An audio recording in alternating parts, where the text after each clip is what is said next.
It all started with a cherry blossom.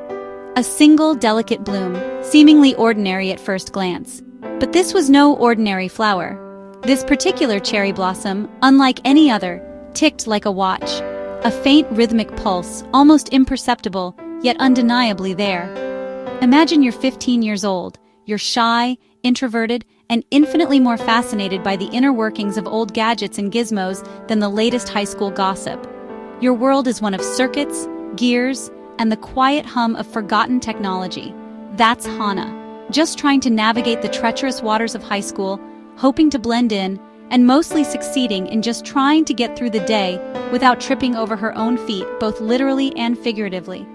One particularly gloomy and rain-soaked afternoon, seeking refuge from the downpour, she stumbles upon a hidden corner of the school, a place seemingly lost to time. Overgrown with ivy, shrouded in shadows, and utterly forgotten, a secret sanctuary reclaimed by nature. And right in the very center of this forgotten space stands a cherry tree, a solitary sentinel, a splash of vibrant pink in a world of gray, a tree that no one ever seems to talk about or even notice.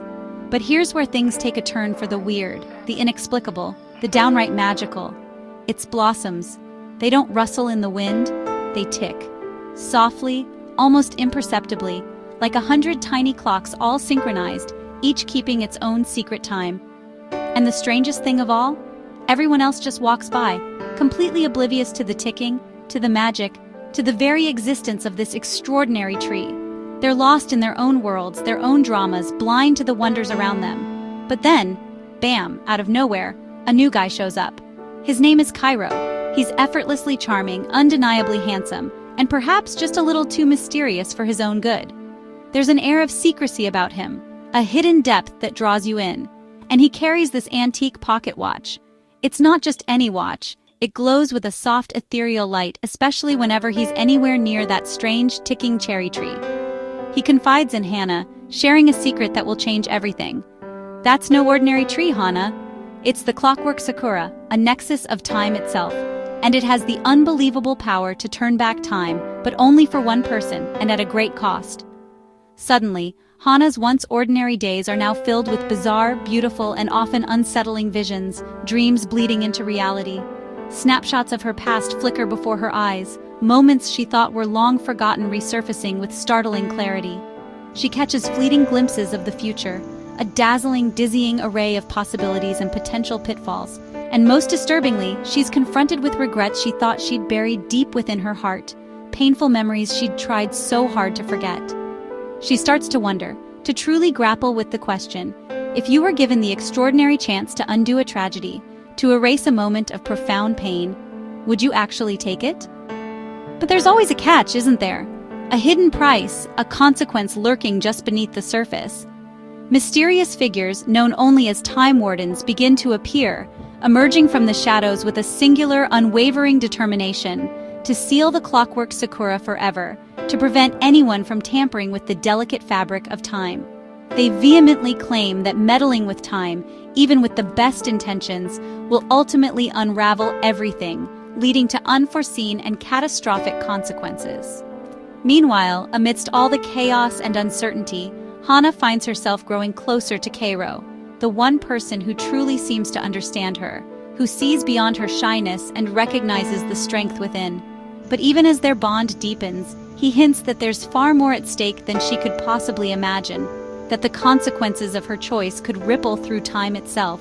He warns her that if she chooses to use the tree to rewrite her past, Cairo himself, and perhaps even her newfound friendships, could simply vanish, erased from existence as if they never were.